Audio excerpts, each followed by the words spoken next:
নতুন ভিডিও নিয়ে তোমাদের সামনে চলে এলাম। আশা করছি সবাই খুব ভালো আছো, সুস্থ আছো। দেখো সকাল থেকে আজকে প্রচুর চাপ আছে, কারণটা পরে দেখাচ্ছি। আর এদিকে আমার ভাত হচ্ছে, হয়ে দেখো তরকারি কালকের কিছু করা আছে, আর ডিম ভাজবো আর পাঁপড় ভাজবো। চলো দেখো সারাদিন কি করি না করি, তোমরা দেখতে থাকো, আমার সঙ্গে থাকো। চলো তাহলে।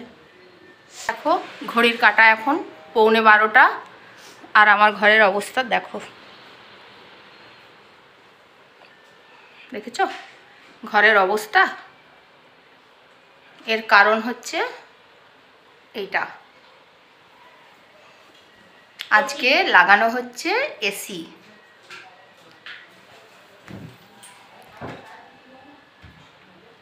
দেখো এখন ফিটিংস হচ্ছে।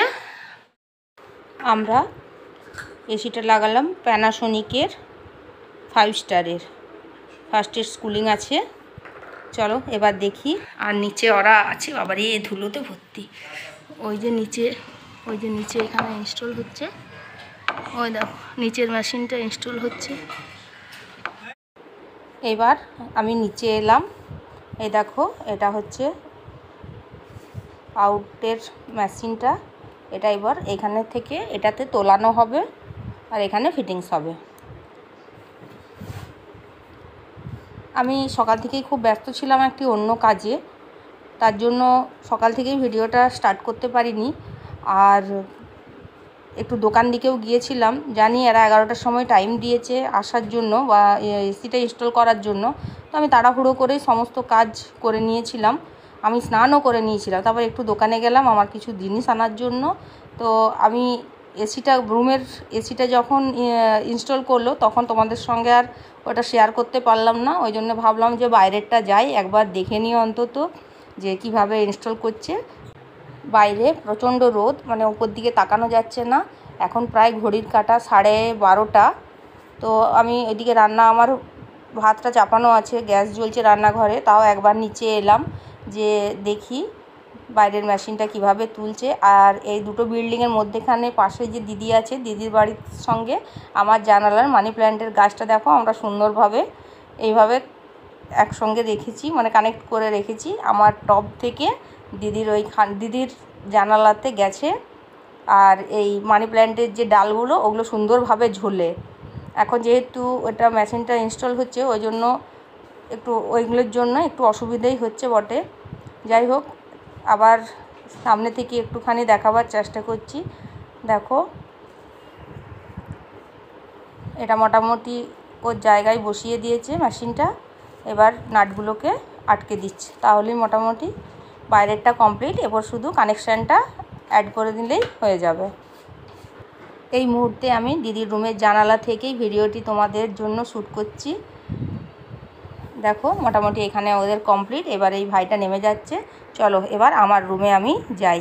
চলে এসেছি আমার রুমে, আর এখানে এক ভাই আমাকে শিখিয়ে দিচ্ছে যে এসিটা কিভাবে আমি চালাবো, সেটাই। এটা সুইং, ওই সুইংটা যেটা ফ্ল্যাপারটা আছে একবার টিপবো, একবার উঠে গেল, উপরে অটোমেটিক হচ্ছে। দেখুন ফ্ল্যাপারটা। আচ্ছা। আর তলারটা হচ্ছে সাইড বাই সাইড, মানে এটা কি দিতেই হয়? যা খুশি। এটা যদি চান যে আপনি ডাইরেক্ট গায়ে হাওয়া নেবেন, টিপবেন দাঁড়িয়ে যাবে, উঠে আবার টিপবেন নামবে, আবার টিপবেন নামবে, আবার টিপবেন নামবে। আচ্ছা, সুইং হলে মানে আপ ডাউন করবে। আচ্ছা। আর তলারটা হচ্ছে অটো সুইং, মানে এটা হচ্ছে সাইড বাই সাইডটা। হ্যাঁ, সাইড বাই সাইড। ভিতরে যেটা আছে সাইড বাই সাইড এরকম হচ্ছে। আচ্ছা, মানে উপরে নিচে। ঠিক আছে।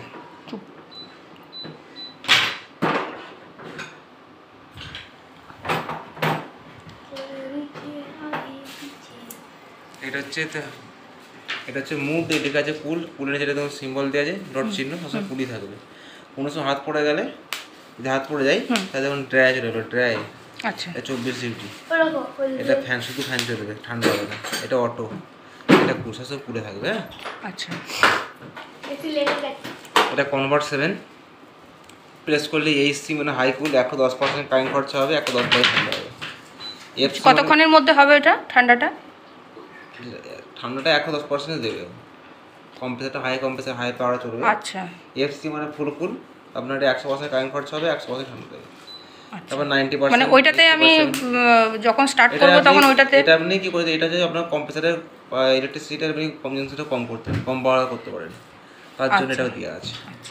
ঠিক আছে, এটা ফ্যান স্পিড, এটা এখানে লেখা আছে ফ্যান স্পিড, দেখুন ডট চিহ্ন 5টা দিয়ে 5টাই থাকবে। কোনো সময় হাত পড়ে গেলে লেখা আছে অটো, একদম লো, তারপরে একদম লো, তারপরে আচ্ছা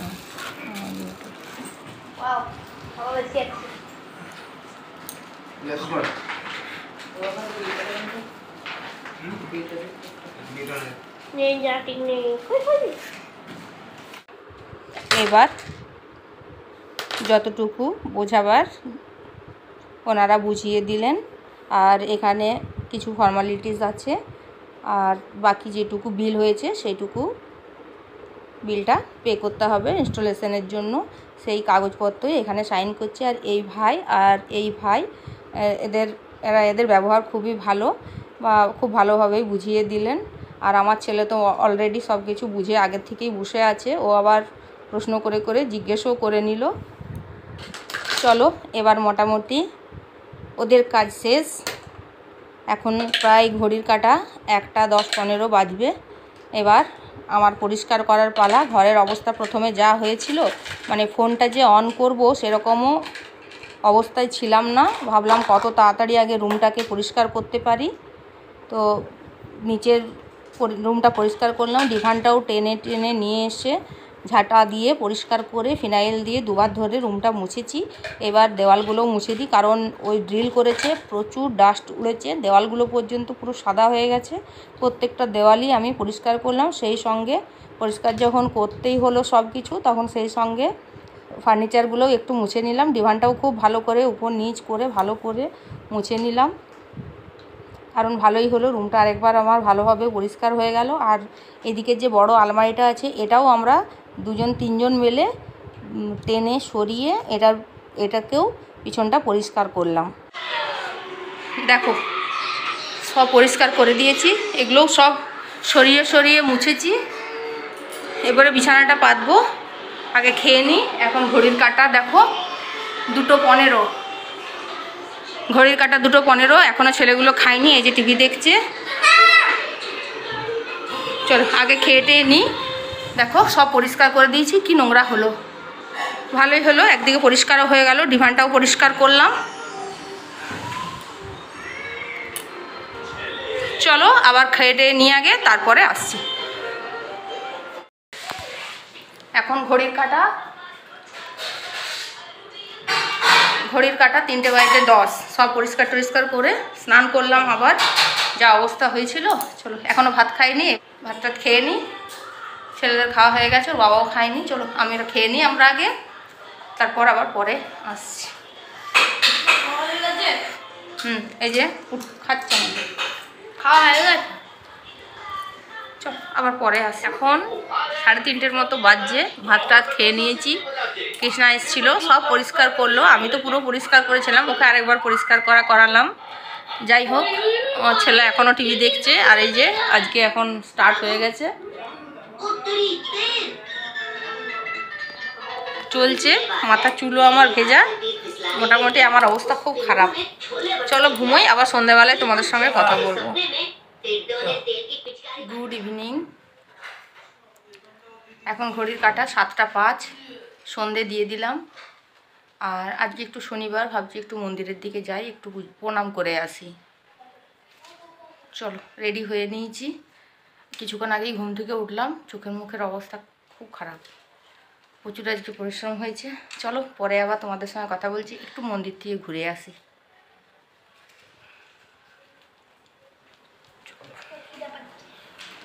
খিদে পাচ্ছে?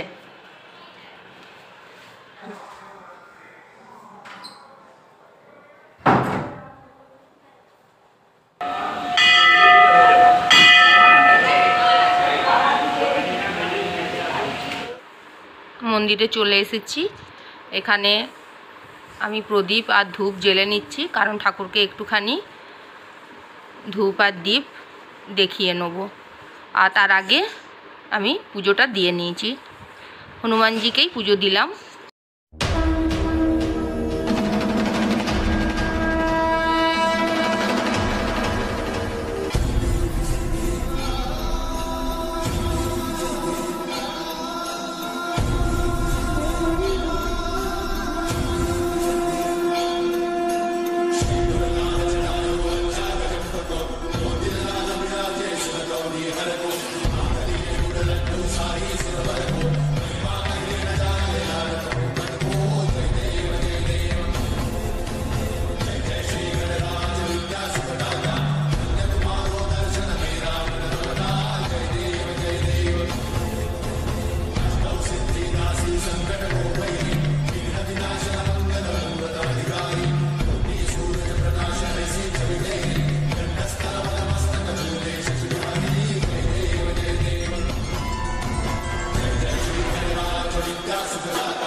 या भक्तांना दर्शन द्यायला ये।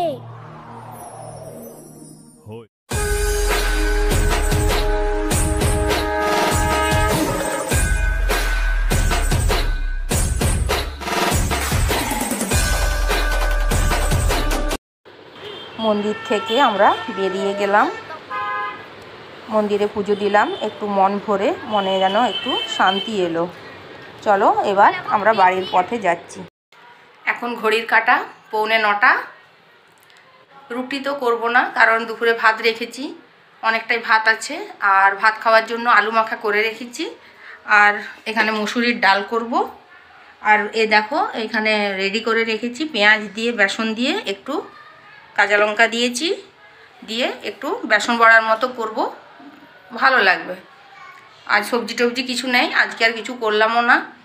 আবার সন্ধ্যাবেলা একটু মন্দিরে গেলাম, যাই হোক পুজো একটু দিলাম, কারণ সকালেই যাওয়ার ইচ্ছে ছিল, তো সকালে আজকে আর যেতে পারলাম না, এমনিতেই একটু তাড়াহুড়ো ছিল সকাল থেকেই। চলো বেসন বড়াটা একটু করে নিই।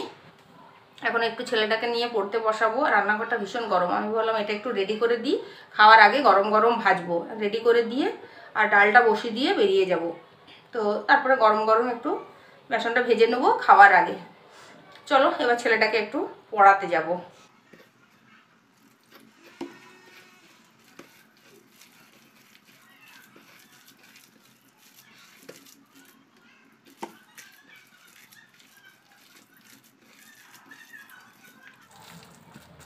এটা রেডি করে রেখে দিলাম, একটু নরমও হয়ে যাবে।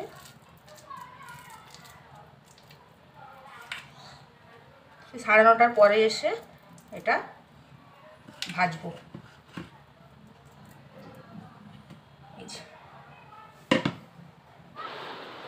এই যে এই পড়াশুনো হচ্ছে, এই হচ্ছে পড়াশুনো। আমি রান্নাঘরে কাজ করছিলাম আর এই পড়াশুনো হচ্ছে। চলো খাতাগুলো বার করো, পরশু দিনে কী কী করেছে দেখি। চলো তাহলে আজ ওকে একটুখানি পড়িয়ে নিই, তারপরে আবার দেখি কি করা যায়, আসছি পরে আবার। এখন ঘড়ি কাটা 10:15। চলে এলাম রান্নাঘরে। দেখো বেসনটা যে রেডি করে রেখেছিলাম সেটাই এখন ভেজে নেব। আর এই বেসন বড়া বলো, এই সব ভাজা খাওয়ার আগে গরম গরম খেতেই ভালো লাগে। আগে থেকে ভেজে রাখলে একটু কীরকম নরম টাইপের হয়ে যায় আর টেস্টও থাকে না। যাই হোক এখন ভেজে নিচ্ছি, আর আরেকবার ভাজতে হবে। আর এইদিকে মুসুরির ডাল বসিয়ে দিয়েছি, প্লেন একটু মুসুরির ডাল করব। দেখো এখানে বড়াগুলো মোটামুটি আমার ভাজা হয়ে গেছে।